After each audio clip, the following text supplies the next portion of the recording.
नमस्कार प्रिय विद्यार्थियों, आज की क्लास में हम BA सिक्स सेमेस्टर एजुकेशन का पेपर आपका जो 1 है बच्चों, इसका हम दूसरा जो आपका चैप्टर है, दूसरा आपका जो यूनिट है, इसको आज हम पूर्णतः कंप्लीट करा रहे हैं। इससे बनने वाले जितने भी आपके क्वेश्चन हैं, सबसे पहले हम उनको लिखित वाले सभी क्वेश्चनों को कराएंगे, फिर उसी के बाद में जितने भी इसमें MCQ आपके बनेंगे वह भी हम साथ में करा देंगे। क्योंकि कुछ यूनिवर्सिटी लिखित का पेपर कराती हैं और बहुत सारे विश्वविद्यालय जो कि MCQ का पेपर जो कराती हैं। तो हमारी क्लास बच्चों रिटन प्लस MCQ है, सभी विद्यार्थियों के लिए रहेगी। यूपी के जितने विश्वविद्यालय हैं सभी का सिलेबस बच्चों सेम है। पेपर का नेम आपको मिला लेना है। ये आपका फर्स्ट पेपर आपका ये है। इसमें आपको पढ़ना है एजुकेशनल एडमिनिस्ट्रेशन एंड मैनेजमेंट। आपका पेपर का आपका नेम रहेगा, पेपर का आपका टाइटल रहेगा। अब इसका मैंने जो फर्स्ट बच्चों जो चैप्टर था कि शैक्षिक संगठन क्या है, इसका अर्थ, इसका प्रकार, इसकी विशेषता, ये मैंने जो है कंप्लीट करा दिया है। आज की क्लास में हम बच्चों इसका जो दूसरा चैप्टर हमारा, इसको आज हम कवर करा रहे हैं। दूसरा चैप्टर है क्या, इसमें हमको पढ़ना है कि शैक्षिक प्रशासन क्या है, जिसको हम एजुकेशनल जो है एडमिनिस्ट्रेशन कहते हैं, और इसकी अवधारणा क्या है, इसके प्रकार क्या हैं, और प्रशासन बनाम प्रबंधन क्या है, शैक्षिक प्रशासन के सिद्धांत और जो कि प्रशासनिक योग्यता क्या है इसकी, ये सभी क्वेश्चन हम यहाँ से कराएंगे आपको। मैं आपको बता दूं, इसका जो बच्चों सेकंड पेपर है उसकी भी हमारी क्लासें स्टार्ट हो चुकी हैं और बहुत ही शीघ्र हम इसी मार्च में पूरा का पूरा इसका सिलेबस हम कंप्लीट करा देंगे। तो आप यदि मेरा वीडियो देर से देख रहे हो तो हर एक वीडियो की प्लेलिस्ट की जो लिंक है बच्चों, आप चाहे तो हमारे चैनल पे भी जाकर आप प्लेलिस्ट देख सकते हैं। यदि आप कोई भी मेरा वीडियो देख रहे हो तो आपको प्लेलिस्ट में जाकर के सारी क्लासें यदि आपको लेना है, तो जैसे कि ये आपका एजुकेशन का फर्स्ट पेपर है, तो वीडियो के डिस्क्रिप्शन में मैंने जो इसका जो प्लेलिस्ट है उसका लिंक ऑलरेडी दे रखा है। आप जाकर के इसका जो है सभी क्लासें आप देख सकते हो। चैप्टर्स क्लासें भी हमने करा रखी हैं, मॉडल पेपर भी मैंने सोल्व किए हैं पिछले साल के, लिखित वाले भी सोल्व किए हैं और MCQ वाले भी सोल्व किए हैं। तो अब जाकर के जो है जरूर आप वॉच कीजिएगा। सभी विद्यार्थी चैनल को भी सब्सक्राइब करके रखिएगा, क्योंकि हर एक वीडियो का नोटिफिकेशन आपको जिससे जो है मिलता रहेगा। तो चलिएगा बच्चों, यहाँ से हम शैक्षिक प्रशासन क्या है इसको यहाँ से समझे ले रहे हैं। तो शैक्षिक प्रशासन क्या है, एक ऐसी जो बच्चों प्रक्रिया है जिसके माध्यम से शिक्षा के उद्देश्य को प्राप्त करने के लिए मानवीय और भौतिक संसाधनों का व्यवस्थित उपयोग किया जाता है। मतलब जो है शैक्षिक प्रशासन क्या है बच्चों, शैक्षिक प्रशासन एक प्रकार की प्रक्रिया है जिसके माध्यम से शिक्षा का जो उद्देश्य रहता है उसको प्राप्त करने के लिए मानवीय और भौतिक जो संसाधनों का व्यवस्थित उपयोग किया जाता है। इसी को हम जो कि शैक्षिक जो है प्रशासन कहते हैं। आप यहाँ से इसके अर्थों को और भी यहाँ से थोड़ा सा समझ लीजिए। जो कि शैक्षिक प्रशासन बच्चों दो शब्दों से मिलकर बना हुआ है। शैक्षिक मतलब होता है शिक्षा, और प्रशासन जो कि दो शब्दों से मिलकर बना हुआ है, जिसका अर्थ होता है कि शिक्षा से संबंधित कार्यों की व्यवस्था करना। ठीक है, प्रशासन का मतलब होता है बच्चों व्यवस्था करना। तो शिक्षा से संबंधित जो भी कार्य हैं, ठीक है, जैसे कि शिक्षा दी जाती है तो स्कूल में दी जाती है, कॉलेज में दी जाती है, तो उसके लिए जो है स्कूल बनवाया जाता है, टीचरों की व्यवस्था की जाती है। तो इस तरह से शिक्षा से संबंधित जो भी कार्य हैं, टीचर वगैरह जो है लाए जाते हैं, तो शिक्षा से संबंधित जो भी कार्य हैं उसकी व्यवस्था करना, इसी को हम जो है शैक्षिक प्रशासन कहते हैं। यदि हम व्यापक अर्थों में यदि हम बच्चों कहें तो एक ऐसी जो है सेवा है जिसके द्वारा शिक्षण जो संस्थानों की गतिविधियों को इस प्रकार निर्देशित जो किया जाता है कि छात्रों का जो समग्र विकास है बच्चों वो हो सके, और शिक्षा के जो निर्धारित लक्ष्य हैं वो जो है विद्यार्थी को प्राप्त हो सके। इसी को हम शैक्षिक प्रशासन कहते हैं। अब यहाँ से इसमें जो है योजना बनाना, जैसे कि प्लानिंग करना, जो कि संगठन करना, निर्देशन देना, और जो है समन्वय स्थापित करना, ये सब चीज़ें इसमें जो है बच्चों शामिल है। बहुत सारे विद्वान हैं इसकी परिभाषाओं को स्पष्ट किया है। थोड़ा सा ऐसे शाब्दिक अर्थों में इसका अर्थ समझ लीजिए। तो यह जो है शिक्षा और प्रशासन जो कि दो शब्दों से मिलकर बना हुआ है शैक्षिक प्रशासन, तो जिसका अर्थ होता है कि शिक्षा से संबंधित जो कार्य हैं उसकी व्यवस्था करना, उनकी देखभाल करना, इसी को हम जो है शैक्षिक प्रशासन कहते हैं। बहुत ही सुंदर सी परिभाषा है। अब यहाँ से बहुत सारे विद्वान हैं जो कि इसकी परिभाषा को अपने शब्दों में बताने का प्रयास किया है। तो विभिन्न हम विद्वानों के माध्यम से इसकी परिभाषा को समझेंगे। पहले जैसे कि परिभाषा यहाँ से मार्क्स और जो है रास महोदय लिखते हैं, ये कहते हैं कि छात्रों के विकास को अपने लक्ष्य की ओर अग्रसर करना और अध्यापकों की सहायता से समूह के उद्देश्य की प्राप्ति हेतु उन्हें संसाधनों की ओर प्रेरित करना, इसी को हम शैक्षिक प्रशासन कहते हैं। ठीक है, मतलब जो है छात्रों के विकास को, मतलब छात्रों का विकास करना, जो छात्र हैं उनका जो लक्ष्य है उनके लक्ष्य तक उनको पहुंचाना, और अध्यापकों की सहायता से समूह के उद्देश्य की प्राप्ति हेतु उन्हें संसाधनों की और प्रेरित करना, मोटिवेट करना, ताकि जो विद्यार्थी है, जो बालक है, अपने लक्ष्य को प्राप्त कर सके। इसी को हम शैक्षिक प्रशासन कहते हैं। अगली परिभाषा यहाँ से बच्चों, जो कि विस और आपके रफनर महोदय लिखते हैं, ये कहते हैं कि शैक्षिक प्रशासन वह प्रक्रिया है जिसके द्वारा शिक्षा के लक्ष्यों को आसानी से प्राप्त किया जा सकता है। इसी को हम शैक्षिक प्रशासन कहते हैं। बहुत ही सुंदर सी परिभाषा रफनर महोदय लिखे हैं। ऐसा कुछ और भी परिभाषाएं बच्चों दी हुई हैं, इनको भी समझ लीजिए यहाँ से। अगली परिभाषा यहाँ से, जो कि ग्राहम बाल्फोर महोदय लिखते हैं, ये कहते हैं कि शैक्षिक प्रशासन का अर्थ है कि उपरोक्त बालकों को उपरोक्त शिक्षकों के द्वारा उपरोक्त शिक्षा प्रदान करना, जिससे वे उपलब्ध संसाधनों का उपयोग करके अपने प्रशिक्षण से जो सर्वोत्तम लाभ है उसको प्राप्त कर सके। इसी को हम शैक्षिक प्रशासन कहते हैं। अगली परिभाषा यहाँ से, जो कि लिखते हैं, जो कि फॉक्स विस रफनर महोदय, ये कहते हैं कि शैक्षिक प्रशासन एक ऐसी सेवा करने वाली गतिविधि है जिसके माध्यम से शिक्षा की प्रक्रिया के लक्ष्यों को प्रभावशाली ढंग से प्राप्त किया जा सकता है। इसी को हम शैक्षिक प्रशासन कहते हैं। अगली परिभाषा, जो कि JB सीयर्स महोदय लिखते हैं, ये कहते हैं कि शैक्षिक प्रशासन एक ऐसी क्षमता है जिसके द्वारा शिक्षा के उद्देश्यों को प्राप्त करने के लिए व्यक्तियों और सामग्रियों को व्यवस्थित किया जाता है। उसी को हम शैक्षिक प्रशासन कहते हैं। मतलब ऐसे कह सकते हो बच्चों कि शिक्षा की व्यवस्था करना, ताकि जो विद्यार्थी है, ताकि जो बालक है, अपने लक्ष्य को आसानी से प्राप्त कर सके। अगली परिभाषा और भी बच्चों यहाँ से लिखी हुई है, इसको भी देख लीजिए, जो कि स्टीफन जे नेसविले जी लिखते हैं। यह कहते हैं कि शैक्षिक प्रशासन एक सामाजिक प्रक्रिया है जिसमें शिक्षण संस्थान के मानवीय और भौतिक संसाधनों के बीच समन्वय स्थापित किया जाता है। इसी को हम शैक्षिक प्रशासन कहते हैं। यदि हम निष्कर्ष में बच्चों, यदि हम कहें, संक्षेप में यदि हम कहें, तो शैक्षिक प्रशासन बच्चों वह धुरी है जिसके चारों ओर पूरी शिक्षा प्रणाली जो घूमती है। यह केवल नियमों का पालन करना नहीं, बल्कि शिक्षा के वातावरण को बेहतर बनाने, सीखने की प्रक्रिया को सुगम बनाने की एक गतिशील प्रक्रिया है। ठीक है, तो इस तरह से बच्चों आपको लिखना है इसके बारे में। अब यहाँ से शैक्षिक प्रशासन का क्षेत्र क्या है बच्चों, इसको भी थोड़ा सा समझ लीजिए यहाँ से। तो कुछ हम बिंदुओं के माध्यम से इसके क्षेत्र को हम समझेंगे। जैसे कि पहला इसका बिंदु है कि शिक्षण प्रक्रियाओं की योजना का निर्माण करना। ठीक है, अब इनकी विशेषता यदि पूछेगा तो ये विशेषता में भी आप लिख सकते हैं, कोई भी दिक्कत नहीं है, विशेषता भी इसी प्रकार आपकी रहेंगी। तो शिक्षण प्रक्रिया को नवीन उपकरणों उपागमों के माध्यम से अधिक महत्वपूर्ण बनाया जा सकता है, क्योंकि यह ज्ञानात्मक प्रक्रिया है और इस प्रकार शैक्षिक प्रशासन शिक्षण प्रक्रिया की योजना जो है बनाता है। मतलब जो है शैक्षिक प्रशासन क्या है बच्चों, शिक्षा की योजना बनाता है। ठीक है, अगला देखिएगा, अगला जो इसका बिंदु है कि मानवीय संबंधों की स्थापना। तो शैक्षिक प्रशासन बच्चों शिक्षण संस्थानों में मानवीय संबंधों की स्थापना करता है। अतः शैक्षिक प्रशासक को सहगुण प्रशासक होना चाहिए, क्योंकि शिक्षण संस्थानों में कार्यरत व्यक्तियों के मध्य प्रेम भाव बढ़ाने में प्रशासन की सूझबूझ ही अत्यंत सहायक जो होती है। अगला इसका बिंदु है बच्चों अध्यापकों की जो है नियुक्तियों में जो है सेवा करना। तो विद्यालयों में विषय अनुकूल शिक्षकों की नियुक्ति करना और शिक्षकों के वेतन की व्यवस्था करना, उनके कल्याणार्थ आवास आदि की व्यवस्था करना भी शैक्षिक प्रशासन के अंतर्गत ही आता है। अगला इसमें है कि शिक्षण पद्धतियों के संबंध में जो है जानकारी प्रदान करना।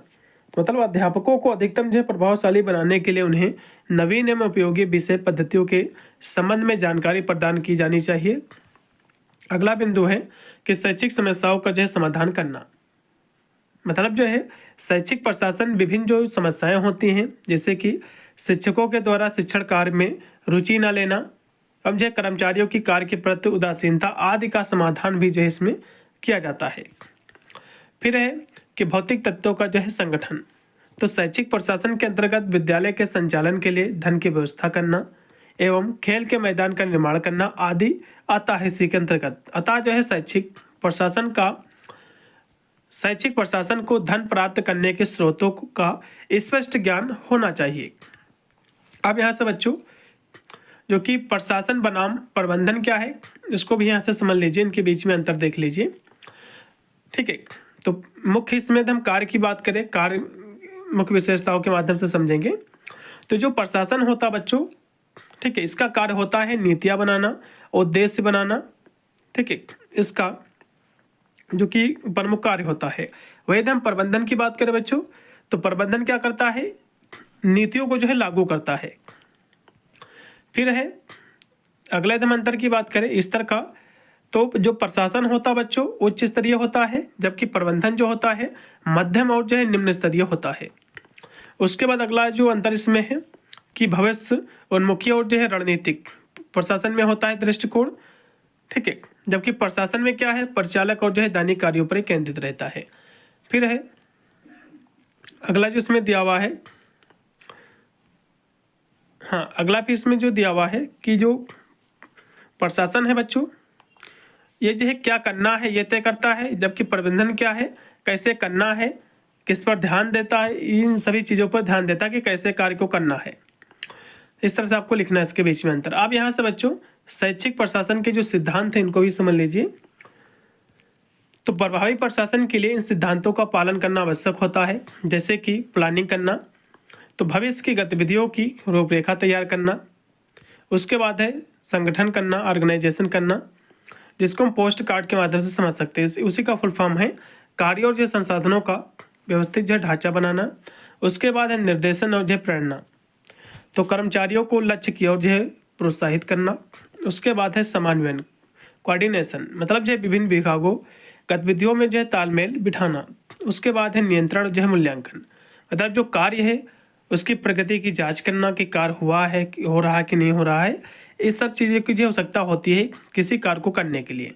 तो इस प्रकार बच्चों हम कह सकते हैं कि शैक्षिक प्रबंधन क्या है।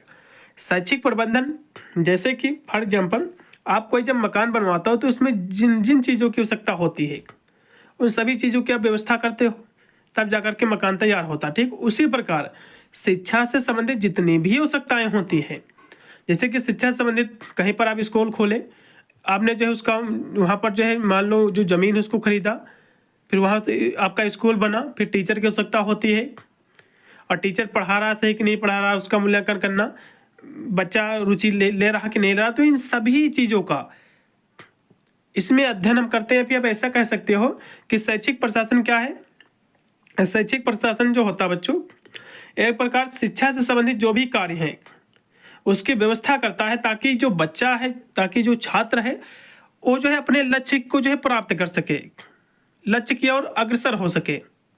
इसी को हम शैक्षिक प्रशासन कहते हैं। तो ये थे बच्चों आपके लिखित के क्वेश्चन जो कि मैंने आपको करा दिए हैं। आशा करता हूँ आपको समझ में आया होगा। अब इसमें बनने वाले जितने भी एमसीक्यू क्वेश्चन हैं उनको भी बच्चों देख लीजिए जल्दी से। चलेगा, यहाँ से बच्चों सभी एमसीक्यू क्वेश्चन देख लीजिए दूसरे चैप्टर के जो कि शैक्षिक प्रशासन के। तो इसमें जो है सबसे पहले शैक्षिक प्रशासन का अर्थ, इसकी अवधारणा, इसके प्रकार से बनने वाले जो भी एमसीक्यू हैं इनको देखिएगा। इसका पहला क्वेश्चन बच्चों आपके स्क्रीन पे आ चुका है। पहला इसमें जो क्वेश्चन दिया हुआ है कि शैक्षिक प्रशासन का क्षेत्र क्या है, आपको ये बताना है। तो शैक्षिक प्रशासन का जो क्षेत्र है शिक्षा संस्थानों का जो प्रबंधन करना, शिक्षा से संबंधित कार्य आपका है। उसके बाद है दूसरा इसमें क्वेश्चन है कि प्रशासन बनाम प्रबंधन में मुख्य अंतर क्या है, आपको ये बताना है। तो बच्चों दृष्टिकोण का अंतर है केवल इसमें का बी। अगला क्वेश्चन आपका है 3 नंबर है कि शैक्षिक प्रशासन के क्षेत्र में कौन कौन से कार्य होते हैं। तो योजना बनाना, प्रबंधन करना, निगरानी करना, ये सभी होते हैं, इसमें का डी। अगला क्वेश्चन आपका 4 नंबर है कि शैक्षिक प्रशासन का उद्देश्य क्या है। तो इसका उद्देश्य बच्चों प्रशिक्षण का समर्थन करना, ये भी इसका उद्देश्य है। समाज में सकारात्मक परिवर्तन लाना, ये भी इसका उद्देश्य है। शिक्षा के क्षेत्र में प्रगति करना, ये सभी इसके क्षेत्र हैं, मतलब उद्देश्य हैं इसके, इसमें का डी। अगला क्वेश्चन आपका है 5 नंबर कि शैक्षिक प्रबंधन में कौन कौन से सिद्धांत होते हैं, आपको बताना है। तो इसमें बच्चों विकासवाद सिद्धांत, न्यायवाद, सामाजिकवाद, ये सभी होते हैं सिद्धांत, इसमें का डी। फिर आपका 6 नंबर क्वेश्चन कि निगरानी का मुख्य उद्देश्य क्या है बच्चों, आपको बताना है। तो समर्थन करना भी इसका उद्देश्य है, गुणवत्ता बनाए रखना, समृद्धि बढ़ाना, ये सभी इसके उद्देश्य हैं, इसमें का डी। फिर आपका 7 नंबर क्वेश्चन है कि शैक्षिक प्रबंधन में समर्थन का क्या मतलब है। तो समर्थन का मतलब होता है शिक्षा की नीतियों का समर्थन करना भी है, शिक्षकों का समर्थन करना भी है, छात्रों का समर्थन करना भी है। इसमें का डी। फिर आपका 8 नंबर क्वेश्चन है कि शैक्षिक प्रबंधन में कौन कौन से स्तर होते हैं। तो नैतिक स्तर, व्यक्तिगत स्तर, सामाजिक स्तर बच्चों सभी होते हैं। इसमें का डी। 8 नंबर क्वेश्चन का बच्चों जो राइट आपका विकल्प हो जाएगा इसमें का डी। अगला क्वेश्चन भी आपका है बच्चों 9 नंबर है कि शैक्षिक प्रबंधन में कौन कौन से संगठन होते हैं, आपको ये बताना है। तो शैक्षिक प्रबंधन में जो संगठन बच्चों होते हैं, स्कूल समिति भी होती है, शिक्षा बोर्ड भी होता है, शिक्षा विभाग भी होता है, ये सभी होते हैं। इसमें का डी। फिर है आपका 10 नंबर क्वेश्चन है कि शैक्षिक प्रबंधन में कौन कौन से तत्व होते हैं। तो विद्यार्थी, शिक्षक, प्रशासक ये सभी होते हैं। इसमें का डी। फिर आपका है 11 नंबर क्वेश्चन है कि शैक्षिक प्रबंधन में सुपरविजन की क्या भूमिका है, आपको बताना है। इसकी बच्चों भूमिका है शिक्षा में समर्थन देना, ऊपर से निगरानी करना, उद्देश्य स्थापित करना। है सभी बच्चों क्या है इनकी भूमिका हो जाएगी सुपरविजन की। इसमें का डी। फिर आपका 12 नंबर क्वेश्चन देखिएगा कि शैक्षिक प्रबंधन में कौन कौन से कार्य होते हैं। तो योजना बनाना, निगरानी करना, समर्थन देना है सभी। इसमें का डी। फिर आपका 13 नंबर क्वेश्चन के शैक्षिक प्रबंधन के क्षेत्र में कौन कौन से उद्देश्य होते हैं। तो गुणवत्ता बनाए रखना, समृद्धि बढ़ाना, समर्थन देना है सभी। इसमें का डी है। फिर 14 नंबर क्वेश्चन के शैक्षिक प्रबंधन में सुपरविजन क्या है। तो ऊपर से निगरानी करना, ऊपर से प्रेरणा, समर्थन ये सभी हैं। इसमें का डी है। फिर 15 नंबर क्वेश्चन के शैक्षिक प्रबंधन में कौन कौन से सिद्धांत होते हैं। तो समन्वय, कार्य विभाजन और जो है निर्देशन की एक रूपता है सभी। फिर आपका कि शैक्षिक प्रबंधन में कौन कौन से अंग होते हैं। तो योजना बनाना, संगठन, मॉनिटरिंग ये सभी। अगला क्वेश्चन आपका 17 नंबर के प्रबंधन के लिए कौन कौन से अधिकार होते हैं। तो निगरानी, समर्थन ये दोनों। ठीक है, इसमें का बच्चों आप सभी लगा दो। फिर कि प्रबंधन के लिए कौन कौन से सिद्धांत होते हैं बच्चों। तो अधिकार और जो है उत्तरदायित्व, नियंत्रण और जो है मूल्यांकन, नियोजन ये सभी। इसमें का डी। फिर 19 नंबर क्वेश्चन के शैक्षिक प्रबंधन में सुपरविजन की क्या भूमिका है। तो ऊपर से निगरानी, ऊपर से समर्थन, प्रेरणा है सभी। अगला देखिएगा कि शैक्षिक प्रबंधन में कौन कौन से संगठन होते हैं। तो स्कूल समिति, शिक्षा बोर्ड, विभाग ये सभी। इसमें का डी। 21 नंबर क्वेश्चन के शैक्षिक प्रबंधन में कौन कौन से तत्व आपके होते हैं। तो विद्यार्थी, शिक्षक, प्रशासक ये सभी।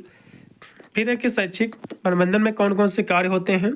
योजना बनाना, निगरानी, समन्वय सभी। फिर 23 नंबर क्वेश्चन के शैक्षिक प्रबंधन के क्षेत्र में कौन कौन से उद्देश्य होते हैं। तो गुणवत्ता बनाए रखना, समृद्धि बढ़ाना, समर्थन करना है सभी। फिर 24 नंबर क्वेश्चन के शैक्षिक प्रबंधन में कौन कौन से स्तर होते हैं। तो नैतिक, व्यक्तिगत और सामाजिक सभी। इसमें का डी। 25 नंबर आपका बच्चों जो क्वेश्चन है कि शैक्षिक प्रबंधन में कौन कौन से सिद्धांत होते हैं। तो लचीलापन, उद्देश्य निष्ठा, सहनशीलता व समानता सभी। फिर 26 नंबर क्वेश्चन है कि कौन कौन सी प्रक्रिया संचालन के साथ जुड़ी हुई है बच्चों। तो प्रबंधन, प्रशासन ये दोनों है। इसमें का सी। कौन सा कार्य बच्चों स्तर संचालन के लिए जिम्मेदार है, आपको बताना है। 27 की हम बात करें तो बच्चों दोनों हैं, प्रबंधन, प्रशासन दोनों। फिर है कि समय समय पर योजना बनाना किसका कार्य है। 28 नंबर की हम बात करें तो प्रबंधन का है। इसमें का पहला प्रबंधन का। फिर है कि संस्थान की दिशा निर्देश कौन देता है। तो प्रबंधन और प्रशासन दोनों। फिर कि कर्तव्य और उत्तरदाता कौन होता है, आपको ये बताना है। तो कौन होता है 23 नंबर क्वेश्चन की यदि हम बात करें तो प्रबंधन, प्रशासन दोनों होंगे। कौन सा निर्णय जो है लेता है, आपको ये बताना है। तो निर्णय बच्चों जो है कौन लेता है। तो प्रशासन। अगला देखिएगा कि शिक्षा प्रशासन योजना का कार्यान्वयन है। ये जो परिभाषा बच्चों जो है किसने दिया है। तो पीएम जो है जोसेफ ने। अगला क्वेश्चन आपका है कि नेचर ऑफ एडमिनिस्ट्रेटिव प्रोसेस, ये जो पुस्तक है इसके लेखक कौन है बच्चों। तो JB सीयर्स जी हैं। 33 का पहला है। फिर 34 नंबर क्वेश्चन के हेनरी फ्योल के अनुसार शैक्षिक प्रशासन में कौन शामिल नहीं है, आपको बताना है। तो इसमें क्या शामिल नहीं है इनके अनुसार। 34 नंबर क्वेश्चन की हम बात करें तो इसमें बच्चों जो है समान्वयन जो है नहीं है इसमें शामिल और सभी शामिल। फिर है कि शैक्षिक प्रशासन की 5 तत्वों की प्रक्रिया किसने मानी है, आपको ये बताना है। तो ये प्रक्रिया जो कि हेनरी फेयोल ने माना है। फिर है कि शैक्षिक प्रशासन के सिद्धांत हैं, तो कौन इसके सिद्धांत है, तो कहोगे समानता, समान्वय, न्याय, ये सभी हैं। अगला देखिएगा कि शैक्षिक प्रशासन के कौन कौन से नियम होते हैं, आपको ये बताना है। इसके नियम बच्चों आंतरिक और बाह्य नियंत्रण का नियम, सार्वजनिक और व्यक्तिगत उद्यम का नियम, केंद्रीकरण विकेंद्रीकरण का नियम है सभी। फिर आपका 38 नंबर क्वेश्चन है कि लूथर गुलिक के अनुसार शैक्षिक प्रशासन के कितने कार्य हैं, आपको बताना है। इन्होंने इसके 7 बच्चों कार्य बताए हैं। 38 का जो राइट आपका होगा बी। 39 नंबर पे क्वेश्चन आपका है कि social theory of social structure, इस पुस्तक के लेखक कौन है बच्चों, तो रॉबर्ट के मार्टन जी हैं। इसमें का सी है। फिर कि शैक्षिक प्रशासन की विशेषता है बच्चों, तो इसकी विशेषताएं सभी हैं। शैक्षिक प्रशासन बच्चों के समग्र विकास के लिए उचित वातावरण देता है, बिल्कुल। और इसकी कुशलता, अनुशासन एवं जो है व्यवस्था को रोकना, अव्यवस्था जो है उसको रोकना, बिल्कुल ये सभी कार्य हैं। इसके अंतर्गत बच्चों मानवीय भौतिक दोनों तत्व इसमें सम्मिलित हैं, बिल्कुल ये सभी बच्चों इसके कार्य होंगे। इसमें का डी।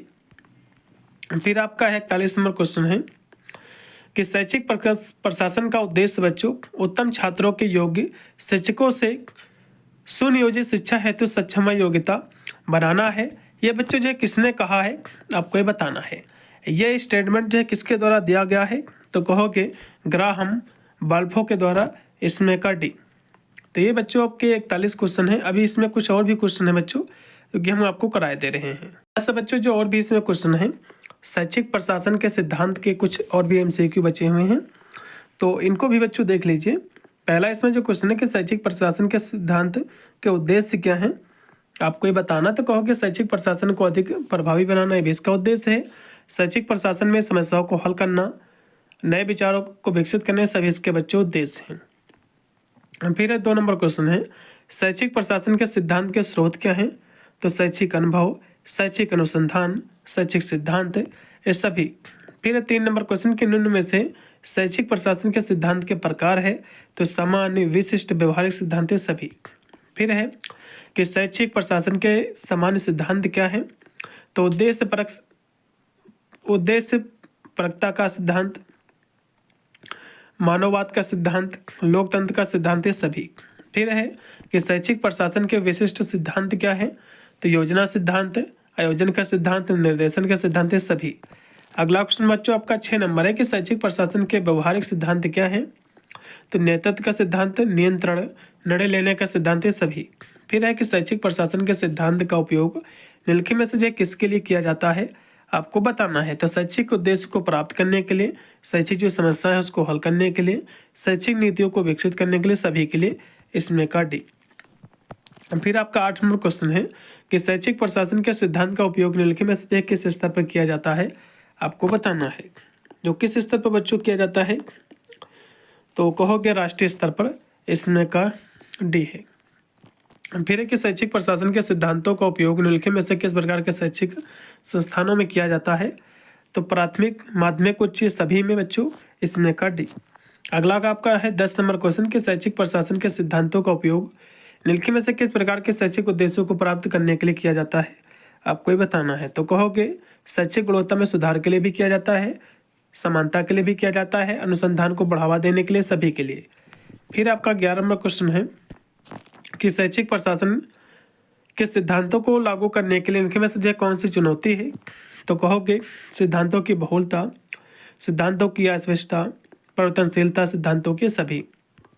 फिर आपका 12 नंबर क्वेश्चन कि शैक्षिक प्रशासन के सिद्धांतों को लागू करने के लिए इनके में से कौन से उपाय किए जा सकते हैं, तो सिद्धांतों का सावधानीपूर्वक चयन करना, सिद्धांतों को स्थानीय परिस्थितियों के अनुरूप बनाना, सिद्धांतों को लागू करने के लिए संसाधनों, प्रशिक्षण की व्यवस्था करना, ये सभी बच्चों क्या हैं, इसके उपाय हैं। फिर है कि शैक्षिक प्रशासन के सिद्धांतों के प्रकार के आधार पर निम्नलिखित में से कौन सा सिद्धांत एक व्यवहारिक सिद्धांत है, आपको ये बताना है।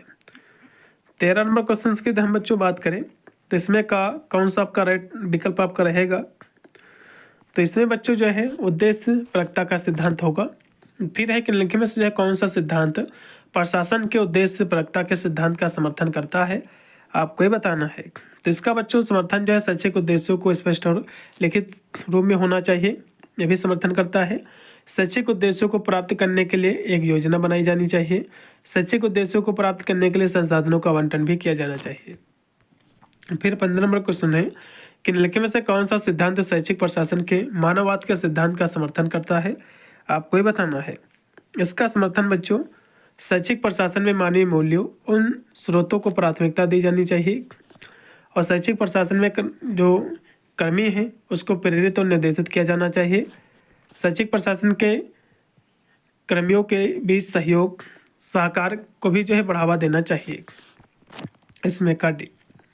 फिर आपका 16 नंबर क्वेश्चन आपके स्क्रीन पे आ चुका है कि निम्नलिखित में से कौन सा सिद्धांत शैक्षिक प्रशासन के लोकतंत्र का सिद्धांत का समर्थन करता है। तो शैक्षिक प्रशासन में लोकतंत्र सिद्धांतों प्रक्रियाओं का पालन करना, ये भी समर्थन करता है। शैक्षिक प्रशासन में सभी हितधारकों की भागीदारी को बढ़ावा देना और निर्णय लेने की प्रक्रिया में सभी हितधारकों को शामिल करना, ये सभी। फिर आपका 17 नंबर क्वेश्चन है कि निम्नलिखित में से कौन सा सिद्धांत शैक्षिक प्रशासन के आयोजन के सिद्धांत का समर्थन करता है। तो शैक्षिक उद्देश्यों को प्राप्त करने के लिए आवश्यक संसाधनों को प्रभावी ढंग से संगठित किया जाना चाहिए, सभी बच्चों करते हैं, इसमें का भी डी।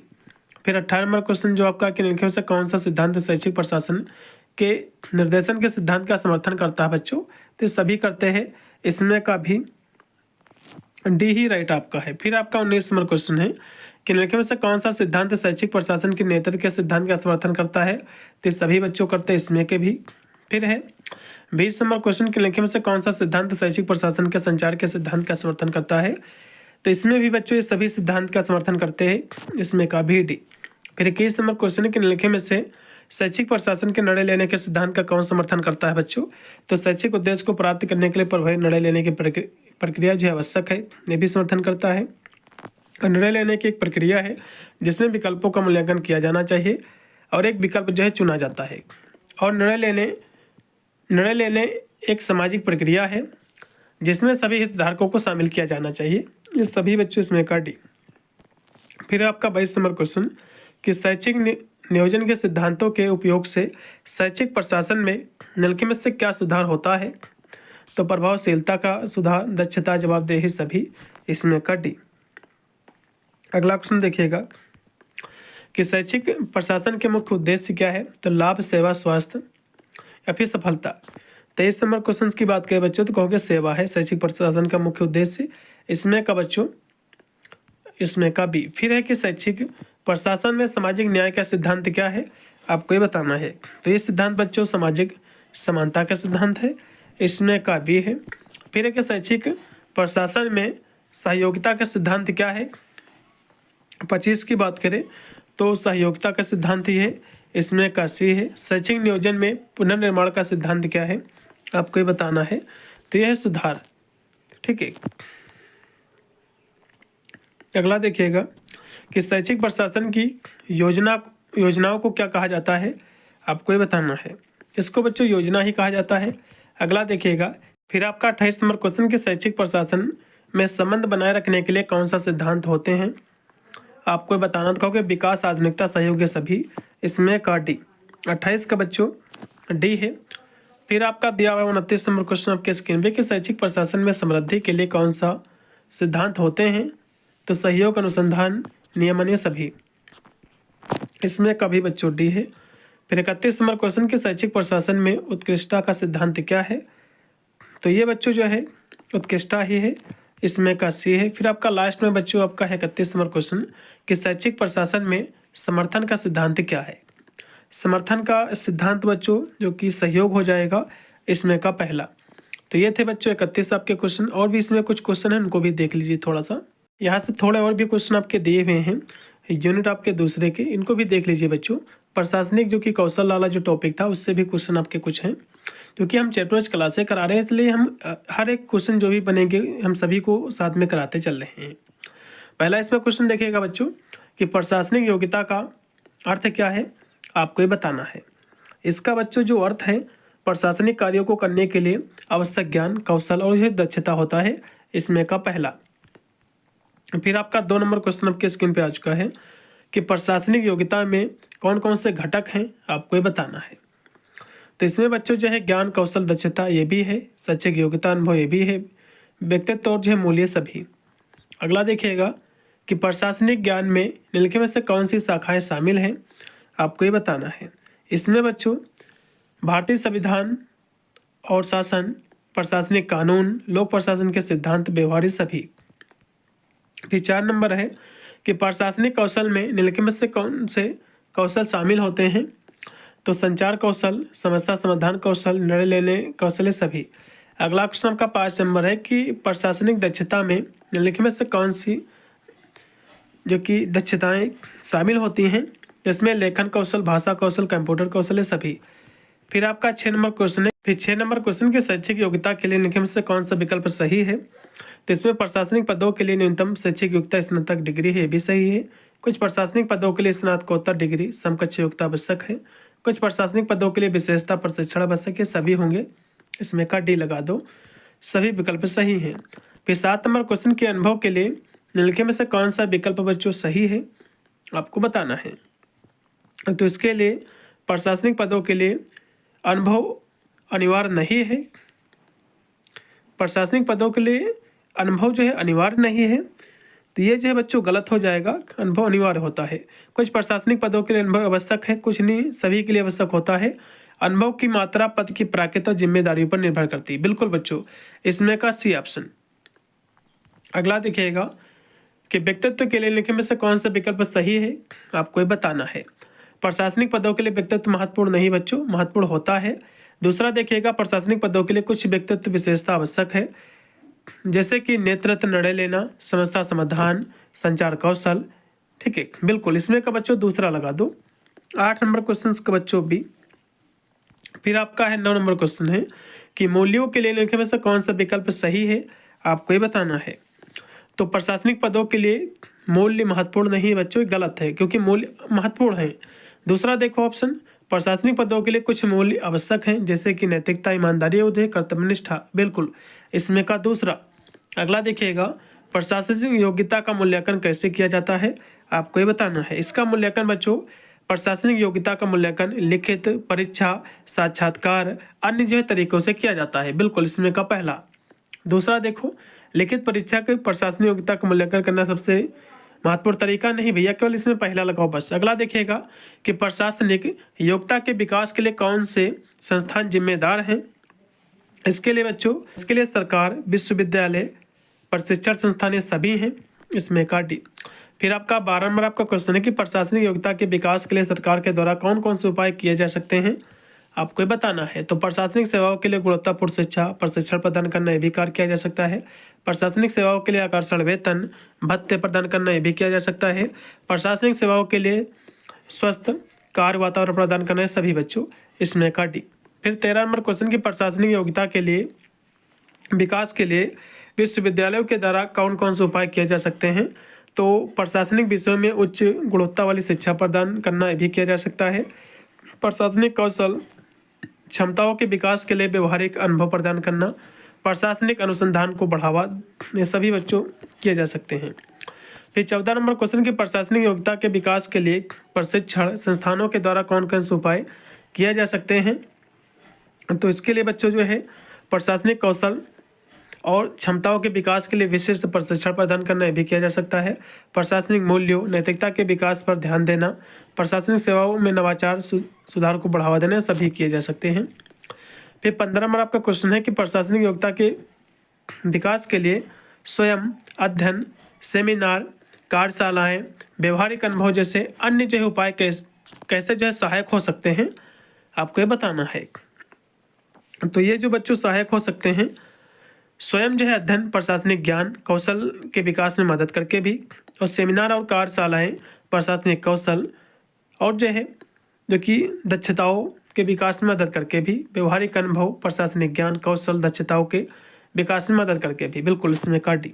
फिर है कि प्रशासनिक योग्यता के विकास के लिए एक प्रभावी रणनीति क्या हो सकती है आपको बताना है। इसके लिए बच्चों एक समन्वित रणनीति जिसमें सरकार, विश्वविद्यालय, प्रशिक्षण संस्थान व्यक्तिगत जो है प्रयास इसमें शामिल हो सकते हैं। और एक ऐसी रणनीति जो प्रशासनिक ज्ञान, कौशल, दक्षताओं के सभी पहलुओं को जो है कवर करे, और एक ऐसी रणनीति जो प्रशासनिक सेवाओं में नवाचार, सुधार को बढ़ावा दे। बिल्कुल, ये बच्चों सभी रणनीतियाँ हो सकती हैं प्रभावी, इसमें का डी। फिर 17 नंबर क्वेश्चन है कि प्रशासनिक योग्यता के विकास के लिए निम्नलिखित में से कौन सा कथन सही नहीं है, आपको बताना है। कौन सा बच्चों स्टेटमेंट जो है सही नहीं है कह रहा है। तो प्रशासनिक योग्यता का विकास एक सतत प्रक्रिया है, ये तो कथन आपका सही है। प्रशासनिक योग्यता का विकास केवल शिक्षा और प्रशिक्षण के माध्यम से किया जा सकता नहीं भैया, अन्य माध्यमों से भी किया जा सकता है, तो ये केवल गलत होगा बस, इसमें का दूसरा। फिर 18 नंबर क्वेश्चन है प्रशासनिक योग्यता का मूल्यांकन करने के लिए निम्नलिखित में से कौन से तरीके उपयोग किए जा सकते हैं, आपको बताना है। तो इसमें लिखित परीक्षा, साक्षात्कार, समूह चर्चा या सभी, इसमें का डी। फिर 19 नंबर क्वेश्चन के लिखित परीक्षा प्रशासनिक योग्यता का मूल्यांकन करने का सबसे अच्छा तरीका क्यों है, आपको बताना है। इसका तरीका बच्चों क्या है, 19 की हम बात करें तो लिखित परीक्षा प्रशासनिक ज्ञान, कौशल का मूल्यांकन करने में सक्षम, लिखित परीक्षा उम्मीदवारों के तर्क विश्लेषणात्मक क्षमता का मूल्यांकन करने में सक्षम, लिखित परीक्षा उम्मीदवारों के लेखन कौशल का मूल्यांकन करने में सक्षम, ये सभी बच्चों, इसमें का डी। फिर है कि साक्षात्कार प्रशासनिक योग्यता का मूल्यांकन करने का एक महत्वपूर्ण तरीका क्या है, आपको ये बताना है। तो इसमें का भी बच्चों डी हो जाएगा, सभी इसके तरीके हैं। फिर 21 नंबर क्वेश्चन की समूह चर्चा प्रशासनिक योग्यता का मूल्यांकन करने का एक उपयोगी तरीका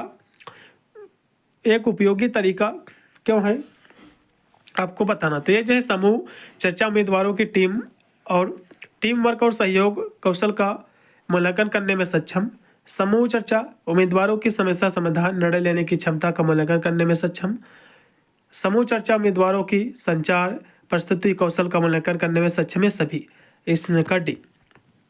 फिर 22 नंबर क्वेश्चन है कि प्रशासनिक योग्यता के मूल्यांकन के लिए एक प्रभावी रणनीति क्या हो सकती है। तो ये सभी बच्चों रणनीतियां हैं, इसमें का डी लगा दो। अगला 23 नंबर है कि प्रशासनिक योग्यता के मूल्यांकन के लिए निम्नलिखित में से कौन सा कथन बच्चों सही नहीं है। तो एक सतत प्रक्रिया है तो कथन सही है, और जो है प्रशासनिक योग्यता का मूल्यांकन केवल जो कि लिखित परीक्षा के माध्यम से किया जाता है, तो ये गलत होगा, ठीक है, इसमें का दूसरा। 23 का बी। फिर 24 नंबर क्वेश्चन के एक अच्छे जो है शैक्षिक प्रशासक की परम गुण सूची में कौन कौन से दृष्टिकोण शामिल हो सकते हैं बच्चों। तो इसमें समझ और जो है प्रेरणा, ठीक है, और इसमें जो है नहीं होगा कोई भी विरोधी निराशा ही नहीं होगा, पहला ही इसमें का होगा। तो 24 का बच्चों पहला। 25 नंबर क्वेश्चन के शैक्षिक प्रशासन कौशल में सफलता के लिए क्या महत्वपूर्ण है, आपको बताना है। तो इसके लिए बच्चों जो है समर्पण और जो है सहानुभूति, इसमें का भी। फिर कि शैक्षिक प्रशासन में नैतिकता का महत्व क्या है। तो इसका जो महत्व है, नैतिकता उच्च जो है मूल्यों का पालन करना, इसमें का राइट आपका सी होगा। फिर है कि शैक्षिक प्रशासन में संबंधों के सुधार के लिए क्या अधिकतम जो है महत्वपूर्ण है, आपको ये बताना है। तो अधिकतम जो महत्वपूर्ण है संवाद कौशल है, इसमें का बी है। फिर है कि शैक्षिक प्रशासन के क्षेत्र में नए तकनीकी उत्पादों का उपयोग क्यों किया जाता है, आपको ये बताना है। तो इसका उपयोग बच्चों शिक्षा में सुधार करने के लिए। फिर है कि शैक्षिक प्रशासन के क्षेत्र में योजना बनाने में कौन कौन से तत्व शामिल हो सकते हैं। तो लक्ष्य, समय, समाधान, ठीक है, गुस्सा, आत्मनिर्भर, स्वार्थी नहीं होगा बच्चों, केवल पहला होगा इसमें का। 39 का बच्चों पहला है। 29 का बच्चों पहला। फिर 30 नंबर क्वेश्चन है कि शैक्षिक प्रशासन में नेतृत्व क्या आपको बताना है। तो इसमें नेतृत्व जो है समर्थन और जो है मार्गदर्शन करना है, इसमें का बी। 30 का बी। फिर 31 नंबर क्वेश्चन के शैक्षिक प्रशासन में समस्याओं का समाधान करने के लिए कौन कौन से उपाय किए जा सकते हैं, आपको बताना है। तो इसमें जो है बच्चों समर्पण और जो है सहानुभूति, इसमें का पहला ही लगाओ। फिर है कि शैक्षिक प्रशासन के क्षेत्र में समृद्धि के लिए क्या अहम भूमिका होती है। तो प्रशासनिक कर्ता शिक्षा कर्मचारियों की होती है, इसमें का भी, ठीक है। 32 का भी।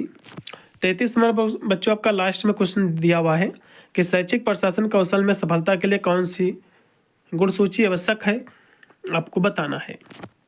तो इसके लिए अनुशासन, संवाद, समर्थन, या फिर जो है घमंड, स्वार्थ, द्वेष, शैक्षिक ज्ञान और जो उत्साह, फिर आत्मविश्वास और जो है गर्व। तो इसमें क्या जो है कौन सी गुण सूची आवश्यक है बच्चों? तो अनुशासन, संवाद और जो है समर्थन। इसमें का पहला लगा दो। तो ये थे बच्चों, ये भी क्वेश्चन मैंने आपको करा दिए। तो इससे बनने वाले समस्त जो भी क्वेश्चन थे मैंने सभी करा दिए। 100 आपके प्लस आपके एमसीक्यू हो गए होंगे इस चैप्टर में। ठीक है, सभी हम चैप्टर के जो कि लिखित वाले क्वेश्चन एमसीक्यू भी करा देंगे। इससे बाहर आपके एग्जाम में कोई भी क्वेश्चन जो है नहीं आएगा। मिलता है वीडियो के लिए, तब तक सभी को thank for watching this video.